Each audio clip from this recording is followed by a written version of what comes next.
visions. I was listening to a buddy of mine, Patrick. He has a big multi-million dollar business, maybe 60 plus employees. I know that he was talking about how in 2020 they did over 5 million in revenue. In 2016, he was working for a company. In 2017, he started his phone sales business out of his brother's garage. And then by 2020, they're doing over $5 million. Now he's got a big office here in Tempe. So awesome, awesome dude. And, used to be, I believe, homeless, used to be an addict, either drugs, alcohol, I think a lot of substance abuse. So crazy, crazy story that he's now a multimillionaire. Business is doing great. But he was talking about how he had written down goals and he had written down things that he wanted to do when he was thinking about leaving his job in 2016 to start his own company, what he wanted to do, what he wanted to create. And then by 2020, doing 5 million in revenue, he actually went back to the notes that he had on his phone about the things that he had written down, the things that he had wanted to do. And I just thought that was so powerful because he said he not only did them, but he surpassed them. He not only met them, but he went far beyond them. So writing things down that you want out of life has power, and seeing it visually has power. This photo right here on my vision board, I just did the other day, right here. It's a picture of a family of four at the beach. And if you guys go on my Instagram, you can see exact photo replica of my family on the beach this year. What that signifies to me is that I'm traveling, I'm speaking, and I'm bringing my family with you. And not only am I blessing other people, not only am I a blessing to where I go for business, but I'm a blessing to my family, and I can spend time at the beach while I work on the same trip. So, in working to me now, it it's really hard to even explain that it's work. The hardest part of my job is getting on the stage, right? When I'm on the stage, when I'm technically working and speaking, man, I feel totally blessed to be able to do that. I feel totally blessed to be able to spend time in the Word of God. I feel totally blessed to spend time preparing for messages. I feel totally blessed that that is. I get to be creative. I get to be prayerful. I get to be tactical with words that I use to pierce the hearts that are in the seats and pierce the hearts of the people that are listening. So, why I wanted to share that with you tonight is, I think a lot of times at this time of the year, it's April, it's the middle of April. April's going to be gone like this. Are you on track to hit your goals and your visions for the year? And maybe you're not. This is when people fizzle out. Some people fizzle out in February, March, and April. You're kind of just, flying by the seat of your pants at this point. It's a great time to assess quarter one. It's a great time to go back and look at your goals. It's a great time to go back and look at where you're missing the mark. And it's also a really good time to reflect on the things that you have done well, the visions that you have accomplished, or the visions that you're moving close to.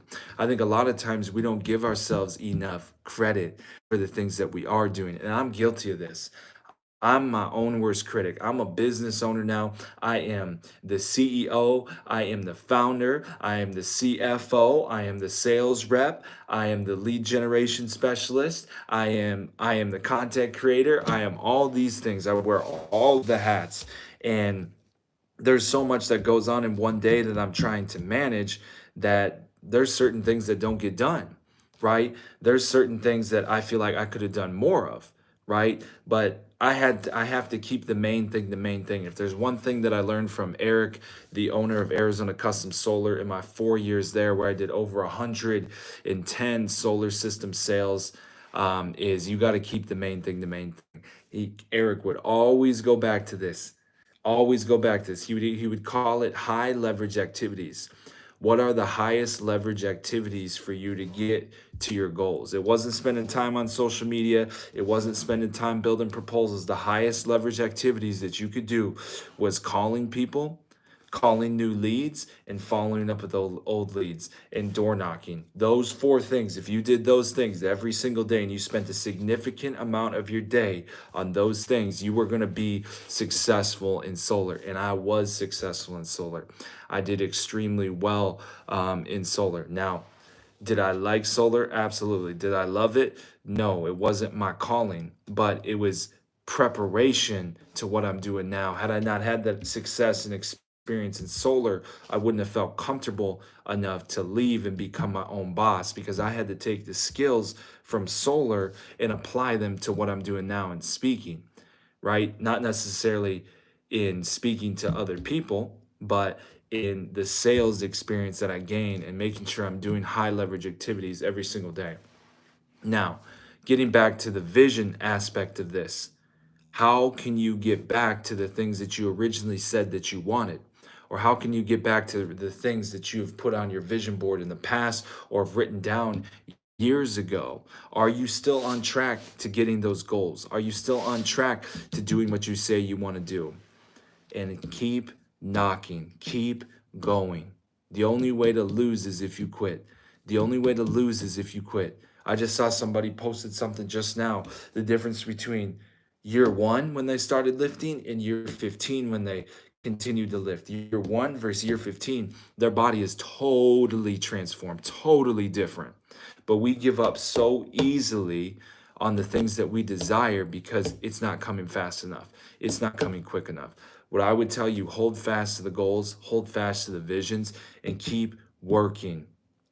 Patrick also said something that really struck me the other day. We underestimate what we can do. We overestimate what we can do in a year and underestimate what we can do in 5 years. So, with that in mind, it might take longer than you think it's going to take to get to where you want to go. But you certainly can get there if you just don't give up and you keep knocking and you keep the main thing the main thing. There's certain activities that you need to be doing. If you want to be more fit, you got to spend more time at the gym. You got to eat healthier. If you want to make more money, you got to spend more time talking to people. You got to spend more time selling, right? If you're not selling enough, that means you're not talking to enough people. And these are the things that I'm guilty of doing right now. I'm going through this right now because I'm wearing all the hats for the first time. Everything isn't taken care of for me like it was in solar.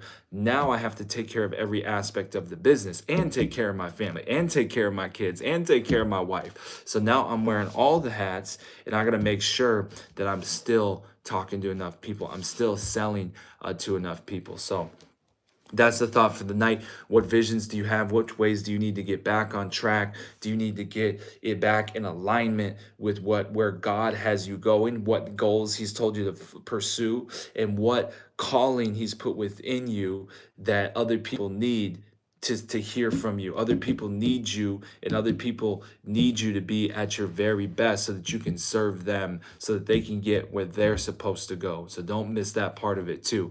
But go back to your vision board, go back to your goals, and get back on track. Let's get it. Have a blessed evening.